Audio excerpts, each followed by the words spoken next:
First, we're going to start with the floating ribs. So we do something a little bit different here with the floating ribs because they, of course, do not attach in the front. So a lot of times the floating ribs have moved posterior, and the hip tends to go in the same direction as the floating ribs. So we want to be able to move them posterior. What you don't want to do is reach around to the point of the rib, grab the point of the rib, and pull on the rib, because that's going to be very, very painful. So instead, you're going to put your flat finger over the rib, and you're going to rotate it into a posterior position.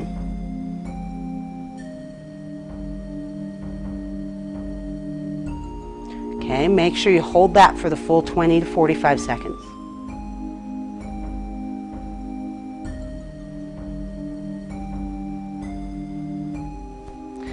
Come back in and repalpate.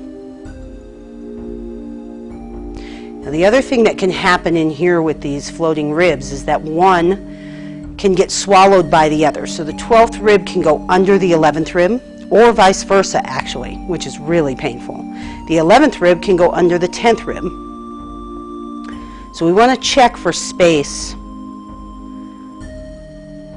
On Charlie, I can feel that the point of the 11th rib is very close to the cartilage to the 10th rib here in the back. So we want to move that underneath.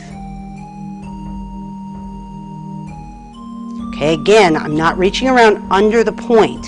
Make sure you're on the rib itself and just move that underneath the 10th rib. So we're basically taking the 11th rib and moving it superior.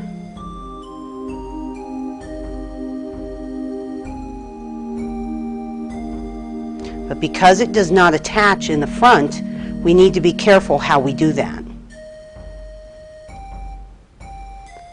Repalpate.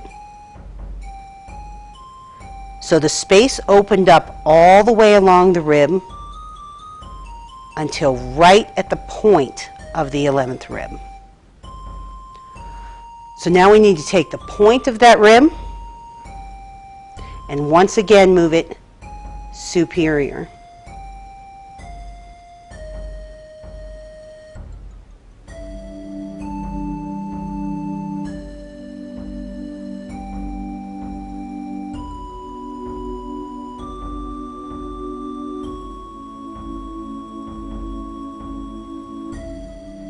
And now we have nice space all the way along the rib.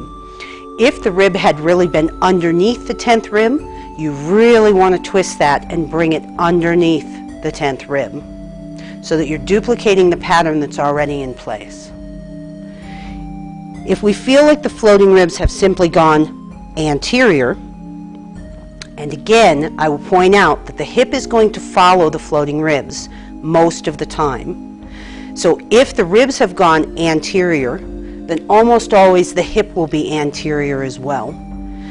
Then we can just take the ribs and move them anterior, like so.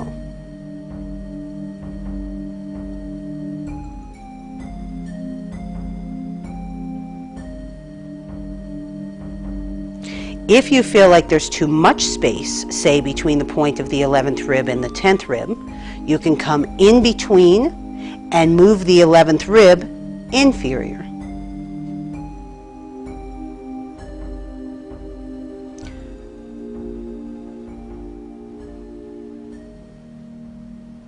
Now you're going to have to ask yourself in this position, has the 11th rib moved inferior fully? Or is just the point of the 11th rib separating from the 10th rib, which means that the rib heads are going to be too close together? You can create a twist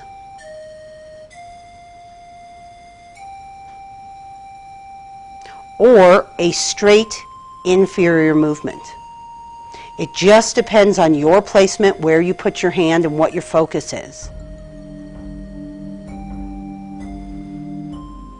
Always come back and repalpate. I know I keep saying that, but that is the most important thing that you can do. Again, we want to tell the nervous system that something has changed.